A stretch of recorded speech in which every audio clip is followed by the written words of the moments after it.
The ground trembled beneath his feet, not from an earthquake, but from the marching cadence of an empire rising. Dust motes danced in the last rays of a fading sun, mirroring the anxieties swirling in his soul. In the quiet corners of Judea, whispers of injustice, the rumble of impending invasion, and the gnawing fear of famine were the daily bread. Life as they knew it was teetering on the brink. This was the world of Habakkuk, a prophet wrestling not just with the external chaos, but with a profound internal question.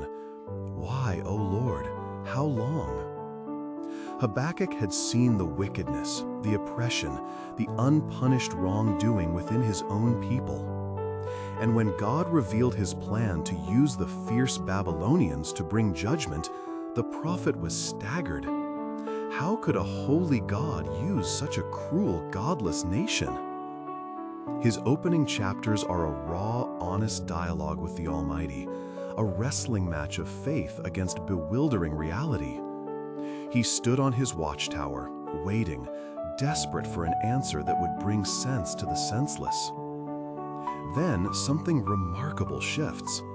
In the third chapter of his short book, Habakkuk's voice changes. The tone moves from anguished questioning to a profound, awe-filled prayer. He recalls God's mighty acts throughout history, his power displayed in the Red Sea, in the wilderness, in the very mountains that quaked before his presence. It's as if, in the face of current despair, Habakkuk purposefully transports himself back through time, reliving God's faithfulness, reminding himself of the divine character that remains constant through every age. He paints vivid pictures of God's glory, a warrior king striding forth, a terrifying and magnificent deliverer. This act of remembrance becomes his anchor. And then we arrive at the heart of his prayer, a passage that echoes through the ages with stunning power and relevance. With the looming threat of invasion, the probable destruction of crops, the loss of livelihoods, Habakkuk doesn't deny the impending devastation. He paints a stark picture. Though the fig tree does not bud, and there are no grapes on the vines, though the olive crop fails, and the fields produce no food, though there are no sheep in the pen, and no cattle in the stalls. Imagine that scenario for a moment. Every source of sustenance, every financial safety net, every expectation of comfort, gone. The land barren, the barns empty, the future bleak beyond measure. This isn't a hypothetical exercise. This was the grim reality staring Habakkuk and his people in the face. It's a complete loss of everything one might base their security or happiness upon. But then the pivot, the breathtaking, counterintuitive, utterly divine pivot. Yet, I will rejoice in the Lord. I will be joyful in God my Savior. The sovereign Lord is my strength. He makes my feet like the feet of a deer. He enables me to go on the heights. This isn't a forced cheerfulness, a denial of pain or fear. It's an act of profound, radical faith. Habakkuk isn't rejoicing because the fig tree failed. He is rejoicing in spite of it. His joy isn't sourced from his circumstances, but from the unchanging character of God. His strength isn't in what he has, but in who has him. He's found an unshakable anchor in the very nature of God, his sovereignty, his saving power, his unfailing presence. What can we, centuries later, learn from this ancient prayer?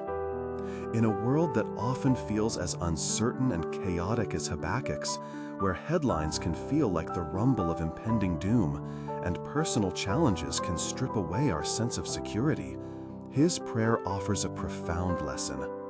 We learn to cultivate joy and faith regardless of our situation. This isn't about ignoring the storms. It's about recognizing that the God who controls the storms is greater than any crisis.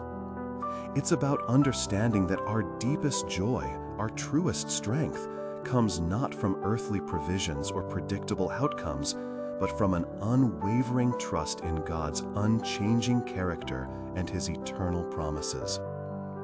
It's the practice of gratitude even when things are scarce, of hope when possibilities dwindle, of praise when despair beckons.